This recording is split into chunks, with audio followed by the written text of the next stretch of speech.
Hi, I'm Michael Wan, your host for Michael Wan's Op-Ed Live, and this is Peter Choi, who is running for the California 24th District State Senate seat this coming November 6th, actually next week, right? Our show, Op-Ed Live, is not about left or right, it's about right or wrong. So, Peter, I want to hear how your campaign is going. Well, first of all, thank you, Michael, for having me as your guest today. I love being here. Yeah. It's been a while, and I look to come back and talk about current events and topics, because I think you and I are a great example for America. We're very different sometimes in our political views, but we have a great time talking, and we always end, as we started, as really good friends. So I think that's a good model for America. But in this case, yes, thank you. I'm here to talk about our campaign. We have 1 week left. Election day is Tuesday, November 6th. Number one most important thing, everybody should go out and vote. Vote, vote, vote. If you don't vote, you don't have any reason to complain. Especially if they go out and vote for Peter Choi, right? Well, I would love that, yes. Vote, vote, vote for Peter Choi, Peter Choi, Peter Choi. But in all seriousness, things are going really well. You know, one of the things that you don't hear about during campaigns is how many people you meet. Because, a lot, right? Yeah, and some candidates in every way, going to events, knocking on doors, meeting people, being invited places, campaigning. And what candidates don't talk about, which I think is a good thing now with 1 week left, is all the different people you meet, all their different issues, what's helping them, what's hurting them, and it makes you realize that when you run for office, it should not be about your ego or about power or about getting a paycheck. It should really be about why are you running. And I'm running to make a difference. I'm running for social justice and economic equality. And people ask me, aren't you tired now? Aren't you exhausted? Some candidates go, I'm so tired. I've been walking so much. And I'm not. You get more energized. I'm very energized. You're like the Energizer Bunny who gets energy while talking with people. That's right. And here's the thing. When you're surrounded by good people and positive people, that energy comes to you. And that's been the campaign for 11, 12 months. We have 6 more days to go, and we're firing on all cylinders and doing great. So thank you. So when you were knocking on doors, did some of the constituents tell you, hey, I'm definitely with you. I'm tired of the establishment. Democrats, our show, Op-Ed Live, we tend to help more of the outsider, I think. We don't like the establishment. I mean, sometimes you got to go with the establishment, but it's been too much. I have been hearing a lot of complaints, the constituents here, not just in Koreatown, but also downtown LA, everywhere. They're just tired of politics. The politics as usual, status quo, it doesn't change. It's all talk, no action. They don't really bring real change. They feel like the politicians are not talking for them. And especially you're against a very powerful establishment figure named Maria Durazo. What is your thought on that? Did you get those responses? Hey, I'm definitely voting for you. Did you get those kind of responses? Well, first of all, what you're saying is exactly correct. I hear that a lot, and that's why I'm running. Politics as usual, the status quo. What people are really what's made them a little cynical is because you keep voting for people who say pretty words and the right things, but when they get in office, they go right back to the power system. And they go back to representing all the people that gave them a lot of money. So not the people that gave them votes, but the people that gave them a lot of money. Well, we're not running that campaign. Our campaign is corporate free, it's grassroots, we're all individual donations. My opponent, even when you look at there are 2 big issues really for people in this election, I think. And it's not actually just the current regime in the White House. It's actually the 2 big issues that it breaks down is health insurance and the homeless crisis. Homeless crisis, people see that as a big problem locally, in their neighborhood, where they live and work. And healthcare is a big problem for everyone in their family. When you see people on the streets, it's often because they had one bad medical problem, cancer, other illnesses, they couldn't pay those bills. And once you can't pay your bills, you can't pay your rent, once you move from your apartment to sleep in your car, you think it's temporary. I'm just going to crash in my car because I can't bug my friends anymore and sleep on their couch. But once you move to your car, it's very difficult to move back into an apartment. Usually you're going the other way. And so the issues, these two big issues, are actually very interlinked. And what I will say about healthcare, I'm very specific. You know, my ads say single-payer healthcare for all Californians. My opponent says what the Democratic establishment says, which is very vague. I think her line was, I want healthcare for everyone. But that doesn't explain what kind of health care and who you mean. And what she means is she wants union health care for everyone to have a union job. But if you don't have a union job, which is 90% of this district, then you're out of luck. I'm running to give health care to everyone. It's like Medicare for all. That's right. You know, single payer, no dual payer. The government pays. That's right. And so what's made people cynical is that they keep hearing people say they're going to do something. But let's remember, the homeless crisis, you know, if the same elected officials, the same ones who are supporting my opponent and part of the Democratic establishment, if they had addressed this 10 years ago, it wouldn't be in the crisis mode. If they had addressed it 5 years ago. And even now, they don't have any plan for affordable housing or how to deal with it. All they're talking about is temporary shelters in parking lots. That is just a symptom that they're trying to treat. Exactly. Symptom's a perfect word. It's 50 people. You know, we have thousands, especially women who are most at risk for sexual assault and rape on the street. And so you don't hear anyone. And so people are cynical, go, well, we don't see any plan. And certainly from my opponent, there's no discussion about it. As you know, and as many of my supporters know, my main focus over the past few years as a community activist has been as a homeless activist, fighting for our homeless brothers and sisters on the street. I've slept in a tent on the street, on the sidewalk in front of City Hall to call on Mayor Garcetti to house these women. So I'm very disappointed on the state level, county level, and the city level that they keep talking about, oh, temporary shelters, you know, but they don't talk about affordable housing and how to build it and what their plan is. I have a plan. I talk about it on my website, and maybe we'll talk about it later. So they don't talk about the root of the cause, like affordable housing. The rent has been skyrocketing. That's right. There's not enough jobs, and like you said, the health, people are not covered well, health insurance.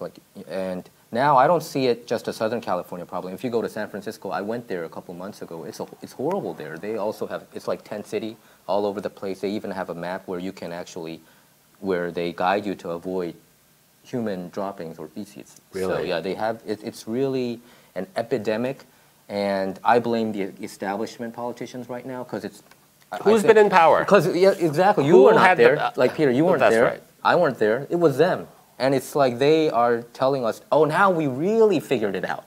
And they want a temporary shelter here at Koreatown, and they want another one, you know, right in the middle of Korean business fashion district in CD14. Which Jose Huizar is sitting at. So I think we need better leadership. We need to bring in new blood. And I think the current establishment, the Sacramento politicians, want to exactly prevent that. Isn't that what's going on? Of course. They're not going to give up any of the power, and they like the way they're doing things. And especially, they like the money they get from real estate developers and those big money interests. And that's why they're not looking out for those who need their help the most. So how can we break this? You know, you have been running 4 years ago. You were probably fighting against the ultimate establishment, Kevin De Leon, the state Senate pro tem, right? Back then. Now you're also facing another giant, Maria Durazo. How are you strategizing your campaign to actually beat a formidable figure like her? Okay, well, look, I have a great respect for my opponent. I had I'm not a huge fan of Kevin De Leon. It's a joke that he's running now as a progressive.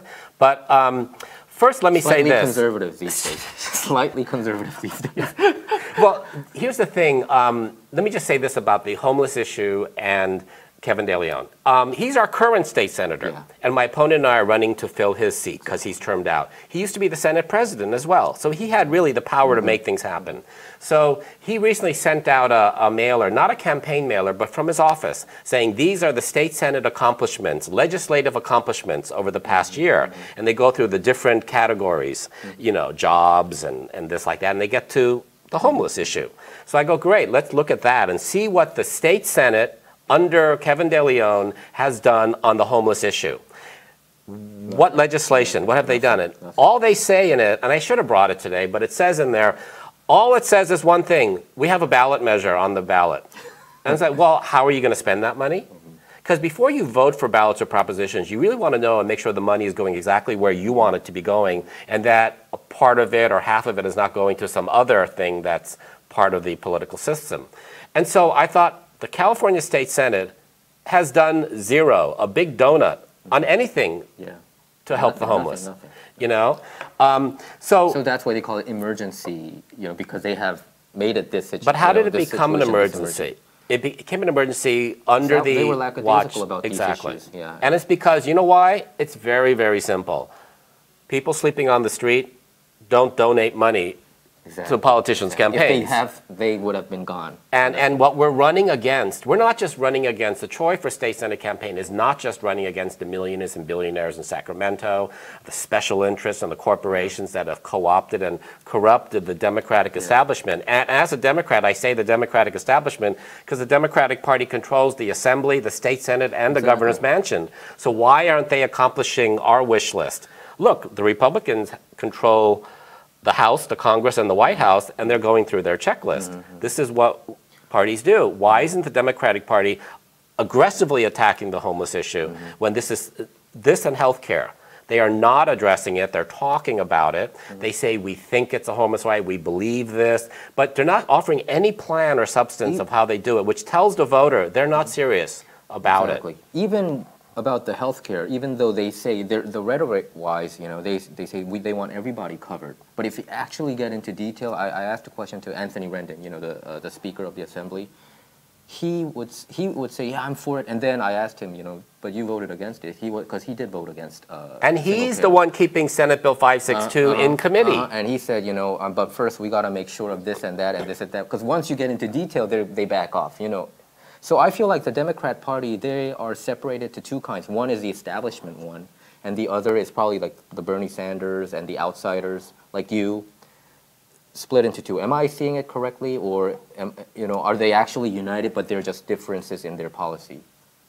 You mean between the Democratic establishment and the outsiders and the progressive wing? The progressive wing. Yes. Look, let me say first of all, right away, Anthony Rendon is the reason why Senate Bill 562, which provides a roadmap to health care for all in California, is not out there. Now, if my opponent and the Democratic establishment wanted that bill, it would be out there and they'd be campaigning on it.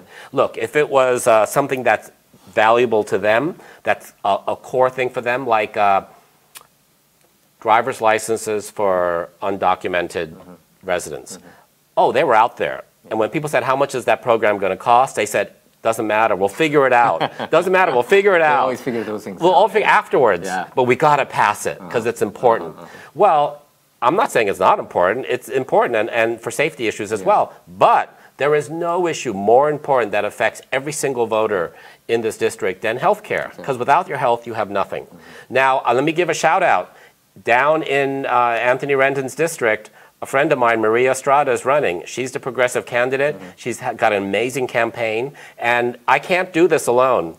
If I prevail on November 6th, I need allies. And Maria is going to be a great ally. She's a strong, smart woman running a great campaign, very on message, and 110% for healthcare for all. I love her. I tell everybody down in that district to vote for her, and let's bring it back to me. Yeah, okay, that's great. So what is your policy about your campaign promise for the tax cuts? Are you for, you know, if you see the ballot measures, a lot of people, I mean, it seems like the California politicians want the tax to increase. What is your campaign promise for our viewers and readers? Look, I am not generally a fan of just more taxes and more taxes until it is very clear where that tax money and revenue is going. That's why, again, many voters are cynical about bonds and propositions. I hate it. I hate even reading it, to be honest with you. Right, because the language is very murky. And also, when you look at where the past money has been spent, that's the big issue for a lot of people. And my thing is, look, I come from a business background. I'm the president of a chamber of commerce. I used to be the president, the head, I should say, of the Silver Lake Chamber of Commerce during a period of great change. Silver Lake is a booming business district now, very popular with both the residents, Los Angeles people, and people around the world. And so my background comes from helping small business owners. My opponent, from the private sector. That's right. My opponent, look, I'm a union member. I'm a member of 2 unions. So there's no daylight between my opponent and me in terms of our support for unions.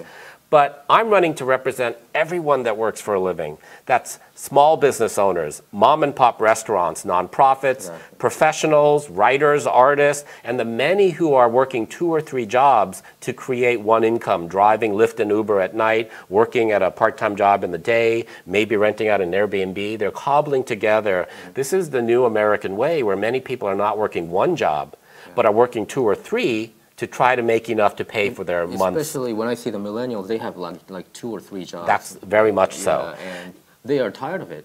I mean, they think this is a horrible. I mean, I understand why a chunk of them supported Bernie Sanders because of all the student loan, and their income is not high enough, and they are like very smart students. I'm talking about like even students who graduated Ivy League schools. I know them. I know them. I have met them, Michael. I have spoken to them. I understand their concerns. I understand why they go, what difference does it make? If I vote for you versus the other Democrat, what difference does it make? I'm a proud progressive Democrat. I'm proud to be endorsed by the Feel the Burn Democratic Club, the most progressive club in Los Angeles. And the thing it's exactly for millennials. If we say children are the future, and politicians say that all the time, children are the future, then the young people are literally the future. Exactly. They're right here and they're in the workplace and they're having a hard time. And no one would benefit more from healthcare for all than those millennials who are cobbling together 2 or 3 jobs. And what? You're going to tax them on it? And then you even look at the new emerging industry. It's not about the money we have, but about creating more growth. The more money we have, the more we can spend on social services and other required things. So when we look at the next big industry in California, which to me is the cannabis industry, it's now legal. So everybody's jumping on board. Exactly. You have House, Majority Leader John Boehner, Republican, jumping on board. They're all coming because they realize this is the next big market. When it comes to taxes, what's happening now is the Democratic establishment is taxing every step of the way. So, a $10 sale is now, $30. And we shouldn't be taxing the cannabis industry. We should be encouraging the entrepreneurial and innovation aspects of it and give them room to grow. And then when the industry keeps growing, and has grown and is bringing revenue in, then you're really helping the economy. But by taxing them and limiting them, you're preventing the growth. Number 1 area in the whole cannabis industry, not number 1, but a top area of growth is actually not in the farming. It's all in the product design. If you go into a clinic or any place to purchase cannabis, you'll see they have different types of products, different wrapping and boxes. All that packaging is very specific to the cannabis industry. And that is actually... That's also another industry. If somebody's looking to get into the cannabis industry, that's a great area to get into. That's true. You're right. All these little displays, different sizes, pipes and vapes and things like that. Do you think big states like California and New York, which are the 2, largest, most symbolized state even outside of America, do you think it's hard for an outsider to win an establishment seat in those populated area, or is it more easier? Like if you look at, Alexandria Ocasio-Cortez, she's a Bernie-crat, right? And she won and one of the very powerful establishment person there. So. What's your opinion on that? Because to me, it looks more difficult here because they're more intertwined, more politicians here, more populist. But I think that was kind of a happenstance, Alexandra's case. Look, certainly not just New York and LA, but certainly any campaign that has to cover a lot of a big population and a lot of land is going to be more difficult because you need more money to get the message out. But I don't look at these campaigns in terms of is it easier or harder in LA or New York versus other places. I look at it very simply this way. If you don't run, then you're already lost. And by running, we're pushing the ball further down the field. We're bringing attention to the issues that are important to the people that are supporting this campaign. You know, banning fracking, healthcare for all, building affordable housing. These kinds of issues are resonating. And, you know, unlike my opponent who has nothing on her website, I have it all on my website. Okay. So the people that are supporting this campaign know exactly what I'm going to be fighting for. And it seems like Maria doesn't even have her facts straight. You know, when she had this, when we her mailer. Here, right? Her mailer. Why don't you explain it to us a little bit? Well, the great thing is, when you get a mailer like this, it means that the other campaign is nervous. Yeah. Why should they be nervous? Yes. You know what I mean? You've got all the money, you've got the entire establishment, but they're nervous. And it's because we have a message and they don't. And so the thing is, she sent a mailer. Here. So it's like immigrants when we came here, ... And then it says, when we came here from ... China, the Philippines, Korea, Japan, Vietnam, Mexico. Now, Michael, normally if you look at this and you go, which country doesn't fit, or which word doesn't fit, you would think, oh, well, it's Mexico because it's on the other side of the Pacific, and these are all the Asian countries. But actually, that would be incorrect, because the word that does not fit in here that is a mistake is Korea. Probably because she doesn't know Korea is divided to two countries. You know, as a Korean American, you and I know there's no country called Korea. Just like there's no state called Dakota or Carolina. It's North Dakota or South Dakota. They're very different. Or it's North Carolina or South Carolina. It's very different. And we know that there's South Korea, also known as Republic of Korea. And then there's North Korea, you know, known as PRK, People's Republic of Korea. Yes, exactly. So if you're running to represent this district that includes Koreatown, then it's not just ignorant, but honestly, it's insulting to not even know the native country. She should have known better. And this mailer is designed especially for the Asian voter. So I don't think that maybe if you're German American or Italian American, you would really think about this. But for me, as a Korean American, the moment I saw it, I went, WTF? That's a mistake. Not ready for prime time. Cannot represent Koreatown. I would say there are very, very few North Korean people here that came here as refugees, but they were, you know, not big enough to, you know, for her to send a mailer, I would think. And if they originally did come from, you know, North Korea, then I don't think they identify as North Korea. No, they don't. But the fact is that regardless of that, here's the other thing, by the way, one little note. When you mention China, why don't you mention Taiwan? Exactly. Yeah, there is a very large, important Taiwanese community here. A lot of Taiwanese actually do live here. And in some ways, and I say this as a Korean American, even more insulting than getting my native country wrong is to leave my country, which exists in counterpoint to China and has been a big ally of the U.S. and, you know, off completely. Probably she supports one China policy. Well, we don't know because there's nothing on her website, so you don't know what she supports. You know, what she supports. Here's the thing she said. You know who she supports? She supports, in the governor's race, I supported Gavin Newsom. She supported Mayor Antonio Villaraigosa. In the Senate race, I support Senator Dianne Feinstein.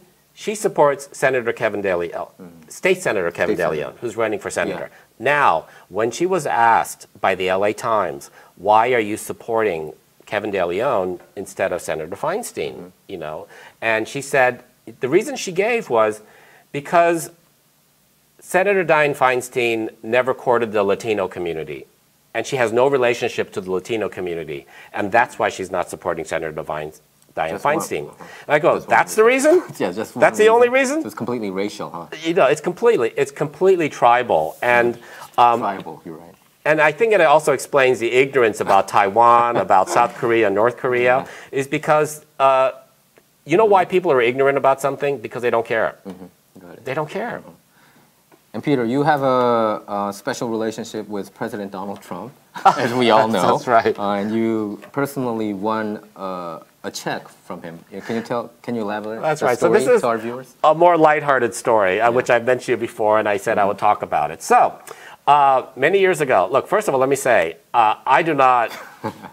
our viewers know, so you don't need to mention. But I love the TV show The Apprentice. Okay. Yeah, you you know, told me that. my wife and I You're a loved it fan. all the time because I was a small business owner for 12 years. I've run 2 different Chamber of Commerces successfully. I love supporting the business community. So I love the whole idea of a business reality show. And as a Hollywood person, you're from the Hollywood background, you know, he's an entertaining person, right? At least He you was can he was admit that. very entertaining on the show.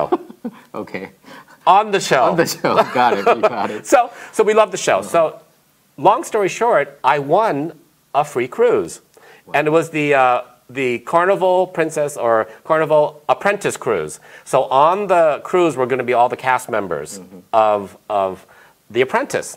This is great. So Don and I got this free cruise going from New York to the Caribbean. That's great just by itself. Yeah. But then I applied, and they said, we're going to play the game The Apprentice on the boat. Wow. So I applied along with everybody else, and I was one of the lucky 30. So on the cruise, while Donna was reading a book or hanging out on the boat, I was like out playing this game, which was so much fun. Because how else do you get to play The Apprentice unless you're on the show? So the great thing was, first day, we're on the boat in New York Harbor, ready to go out. All the Apprentice cast members are there, and Donald Trump is there. So I goes, oh, you get to meet Donald Trump. And the amazing thing I remember was it was really windy. See, we're all So did you meet him? I have met him, Oh, okay. actually twice. But so we're all holding our Trumptinis, our little special Trump drink on the boat, and it's all windy, and we're all like, you know, like this. And I look up, and he's talking, saying, "Welcome aboard the Apprentice cruise, and you're going to play the cruise, but it'll be great. You know, best cruise, best boat." But what I remember is that it was so windy, and his hair did not move at all. It was like a football helmet. I was like, oh, that's some heavy hairspray. So then he gets off the boat. We start heading to the Caribbean, and we start. While Donna is relaxing on the boat and reading, every day I'm hustling on this game, The Apprentice. Day 1, we're selling fruit punch drinks on the promenade deck. And so, thanks to me, we called our drink the Ocean Potion. Someone else wanted to call it the Ocean Motion. And I said, no, Ocean Motion sounds like ocean motion sickness. You know, you don't want to sound like motion sickness. And so let's call it Ocean Potion. So we won that. Our team moved forward. Day 2, we each had to take over. It's not just one day, it's like days. Wow. Day after day, you know. And day 2? What? Day 2, we each took over one game in the casino. So we took over the blackjack, and they took over, I think, roulette or something like that, and we had to make as much money as we could. It was honestly so much fun. And so, you know, I knew right away, look, the way we win this game is we have to, like, put you in the seat, you gamble, and then move. We need to put somebody else. We have 10 minutes. So the whole idea was get them out of there as soon as they gambled. And don't talk and laugh and joke, get them out. So we won that one. And so then the third competition was we had to put on a talent show. And that was the one that I led. Okay. So I became the captain for that, and we put on a big show. And what we did was we got the aerobics instructors who teach, you know, aerobics on the deck. We said, hey, will you come be in our show? So then they were there, and they had a whole routine. So they knew the dance already, and then we had music. And so we won that. That one. That was the third day? Yes. Okay. So the fourth and final challenge, there were 2 people left. And it was me and this other guy. And it was a game show trivia contest. Questions about the show. Long story short, I won the contest. I was the Apprentice Cruise winner. I won $15,000. Do you have a videotape for that? Oh, No, but I have my check. Wow. You got this from Donald Trump, President Trump. Before he was president, right? That's right. $15,000. And Expedia CEO for a day. Part of the contest So you were a CEO was for a day? Part of the contest was, in addition to winning $15,000, they would fly you to Seattle, where you would be the CEO of Expedia.com, who sponsored this contest for the day. And so it was, That's you know, amazing. That a is great amazing. experience. I wish that my memory of Trump had ended there. Until then, it was good, right? It was great, you know. Okay. You So know, you went to Seattle. You flew to Seattle. but too. I will Maybe say, you flew to if you don't like Trump, then vote for the guy who got $15,000 from him. And if you do like Trump, then vote for the guy that got $15,000 from him. Okay. So anyway, election is coming up, you know, November 6th. You know, you came here as a regular for our op-ed show. We had great debates. What do you want to say to our viewers? Any last words to our viewers before the election? Sure. Yeah. Thank you, Michael. And look, I look forward, however the outcome on November 6th, I look forward to coming back. Yeah, And sure. having more conversations. You're a really great host, and you're very smart, and you have a very strong opinion, which makes you so much fun to sit next to. And I think I say that for anyone who sits here, because you're really very fair to everyone. And I know that because, like I said in the beginning of the show, you and I can disagree very much on some things, but I think we both agree on the basic core principles. And again, you're a great host, so thank you. Thank you. You're very entertaining too, because you are very opinionated too. So. Well, number one thing I will say is, as clearly and as I hope articulately as I express things here on the show, I have no problem standing on the floor of the California State Senate and calling out my fellow senators, because I'm independent of the system. I'm independent of the Democratic establishment. I'm independent of all these. I want to see that your fiery, attitude here, not just here, but to the, to Sacramento. And we're going to go in and call it out, and we're going to really bring a revolution to Sacramento. We're going to really try to change things, and that's why I give a shout out to other candidates like Maria Estrada and others, because it can't just be one person. We need to elect more progressives in there and more independent thinkers. Number one, everybody go vote. Go vote. Whether you're on the left or the right or in the center, or whether you've never voted before, or whether you haven't voted in a long time, whatever the reason, doesn't matter. Go vote. Because if you don't vote, you don't have any reason to complain about how things are locally, statewide, or nationally. Yeah, exactly. But what I will say is, what I really want to bring my focus on, my passion, is helping our homeless brothers and sisters on the street. I don't see it's one of the main reasons why I'm running. People go, why are you running for a state office when we see the homeless on our street here? Look, we have elected officials here, and they need to be working on it, but they're not. They're talking about converting a few parking lots into temporary shelters. That's a good step. That's a great step, but they're not doing it the right way. We see their arrogance and their hubris and how they present it. You've seen it at various city council members, including our city council president, Herb Wessons. Yeah. So that's why we have this backdrop, picture behind us. The Korean Americans were very furious about it. You've got to talk to the stakeholders and the voters and get their input, and then create the laws and what's going to move forward. You don't just throw it at them and say, I'm in charge and you do it my way. That's not how democracy works. And so that's why I'm running, because I've been very disappointed, my fellow activists and I, that we have not seen any leadership or any plans from the state level, the county level to here, other than little, as you said, addressing the symptoms, but not the root causes. Healthcare for all. If the homeless crisis is a river, there are many tributaries that feed into it. Economics, job, your salary. Healthcare is a primary one, And let me say right away that many of the people, the human beings that I interact with on the street, are not drug addicts. They're not mentally ill. They're people like you or me who went from their apartment, maybe their rent went up, maybe they lost their job, maybe they had a health problem, any number of very simple things that could happen to any of us. And they go from that apartment to their car, to a friend's couch, and then they can't afford the car insurance, they end up in a shelter, you're on the streets, really hard to get back in. We need to address that. The biggest issue, I think, to me, of how to address this is to stop the flow, and that's by building affordable housing. You will hear a lot of candidates, including my opponent, others, they say, we need to build affordable housing. Duh!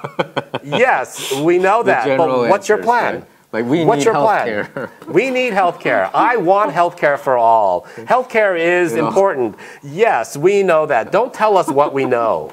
Tell us what you're going to do about it and why we should vote for you. And having said that, let me very, very quickly and tightly tell you that my plan for affordable housing is the number one issue for building affordable housing is who's going to pay for it. Because anybody who's a rich developer, if they invest in a construction project, they want a profit. They want profit. They want a bang for their buck. And I understand that. Yeah. So, so where's the money going to come from? That's number one, and that's why nobody talks about it. Yeah. But I'm coming from a business background. I think many people in my business fields are familiar with the EB-5 Foreign Investment Program. And for those who don't, it's that if you're live abroad and in a foreign country and you want to move to the U.S., If you invest $500,000 or $1 million in a job-creating project, usually a construction project, then your green card visa application goes to the front of the line.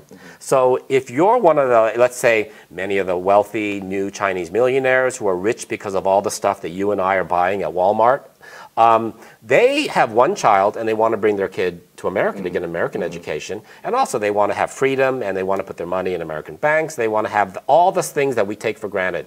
So using the EB-5 foreign investment program, I think the state of California should encourage these foreign investors, not just from China, from England, Vietnam, Korea, everywhere, to invest in affordable housing projects.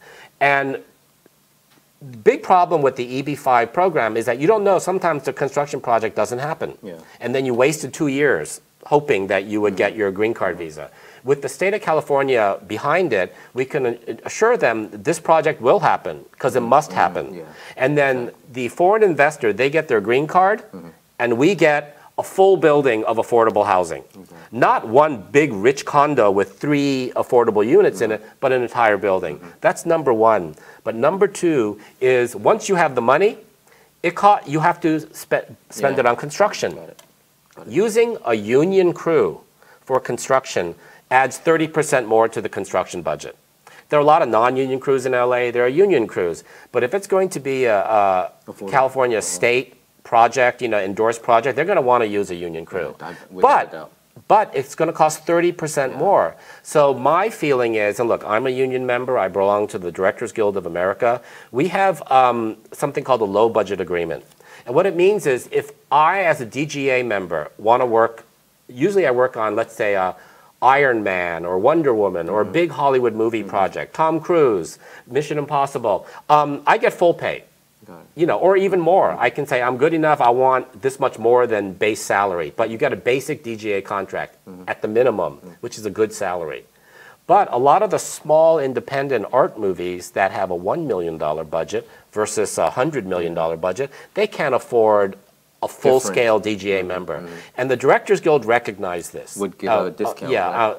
And so they have a low-budget agreement where if I want to help this small art project, then I will willingly take a cut in pay to help this artistic project. That is not intact right now. No, that is. No, what I'm saying is in the affordable housing. No, that's right. So the Directors Guild did that, and it worked out very well. You can work on a big budget movie. You can work on a small $1 million movie, the kind that gets nominated for Oscar Best Picture. So that's a thing. And then once the Directors Guild did that, the Screen Actors Guild, which covers all the actors, same thing. You want to work, Tom Cruise can get paid $40 million for Mission Impossible, but if he wants to, he can take a cut and work for a lower budget for the to help the art project. And so my thing is, I look at building affordable housing the same way. We're not saying that suddenly all union construction crews have to work for less. It's that we all have to roll up our sleeves and help in what way we can. And I think that if this was in the books, then a lot of union construction people would say, yes. They would be on yes, I'm still going to make enough to pay my rent and pay for my kids and all that stuff, my family, take care of my family, but I'm helping people who need help. How about red tape? Do you think there's too many red tapes? Because I actually, John Cox stopped by last week, governor candidate for the Republican Party last week. He stopped by Korean American Federation of LA last week, and I asked him a question about that, and he said usually it takes 6 months. I mean, I didn't ask a question. He just talked about it. So he's a developer. He has a developer background, and he said in Indiana it would take 6 months to get approval, but in California it would take years, like a couple of years. So it's so difficult to even make those thing goes through. So do you think red tape is also one of the issues? Well, red tape, as two words, can mean anything. And really, this is the case where the devil is in the details. Sometimes the red tape is there to ensure safety, I know and things like that. And sometimes the red tape is there to prevent corruption, and you give a little money, you get a little money, and suddenly you're building something. There's a reason. So, look, this is election season, and it's very easy to just go out and say, I'm going to cut all the red tape. But what does that mean? It's almost the other side of saying, I want health care for all. But it does take What does that longer. mean? Which red tape do you want to cut? And that's what you need to be specific but I think about. It does take longer here in California than compared to other states. It seems like, the approvals. I mean, when I talked with developers, they do seem to complain about that aspect. Well, you know, I'm not being a pro-development. But what I'm saying is that we have regulations here because we want to make sure that if you buy a condo in LA, that the apartment is safe. You know, last time I was in China, I was talking about the earthquake issues and those. I'm just about talking about construction. Last time I was in China, if you go to China, to Shanghai, you will see skyscrapers just being built. And if you take the train from Shanghai to Nanjing, the bullet train, along the way you'll see new cities coming up because people don't want to live in a little village anymore. They want a modern city. So you have all these village cities growing up. But when I talked to an American who was living there, and I said, "Oh, what's it like? What is it like to be an American expatriate living in Shanghai? Because it seems like it would be really cool because I love the city of Shanghai. What is it like? What's the real deal?" And he goes, "Well, the problem is even just finding an apartment because they don't have all that red tape and they have a lot of corruption and a lot of bribery. So they're cutting all the rules." And so he was saying when he was looking for an apartment, he went into the apartment and it was a brand new condo apartment. But the kitchen and the sink they built it wrong and it was 1 inch from the wall. Wow. And nobody fixed it. They just did it and took the money and ran. And then the same week we were there was a new construction site. You can Google it and it'll show up 3 apartment towers building up like this. And 1 was finished and it was occupied. And now number 2 was almost finished. But because of red tape or corruption or bribery, they didn't put the right concrete in. And that building collapsed. Oh my God. So then they had to stop the 3rd building, but more importantly, all the people in the 1st building got really worried. I shouldn't laugh. It's terrible. You know, I think I would hate to make that kind of investment. But the point is there's a reason for what politicians during election season like to call red tape. I'm asking probably, you know, we need regulation, but isn't it an over-regulation? Do you think there's an over-regulation issue happening right now? The line for me is, do these regulations protect us and provide safety, or are they restricting growth, and is it unfair? That's the issue, and you have to look at the different industries and how that issue of red tape works. Got it. So we want our viewers to go out and vote on coming November 6th. I feel that whenever you show your political opinion, it comes from a very humanistic point of view. I think you really care about people. I hope so. That's why I feel like we don't know the complete. We're not God, so we don't know 100% everything is just settled kind of answer. You know, in politics you don't find those kind of perfect answers, but probably there might be a right way in the progressive wing, and there might be a right way on the conservative wing. Sometimes we just have to wait and see for the result to come out. But what I do know is I think the current establishment system is not working.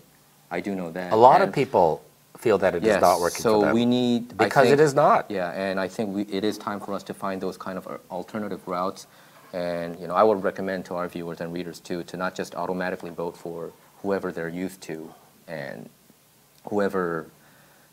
names that they heard more. I think they should probably study a little bit more for the candidates who's up in the ballot and think about it for like a day or two, because we all know that people are busy, and then find the right candidate. So good luck on your campaign. You still have 7, 8 days to go. So you better knock on doors, spread your message, and let's see what happens. That's great. Well, thank you very much. Yeah. And again, on November 6th, go out and vote, but especially go out and vote Peter Choi for California State Senate, because I'm not ignorant about modern world history. Got it. So Godspeed. Well, that's our show for today. Our show is not about left or right. It's about being right or wrong. To stay up to date with our latest videos, make sure to subscribe to this YouTube channel by clicking subscribe. Thanks for tuning in.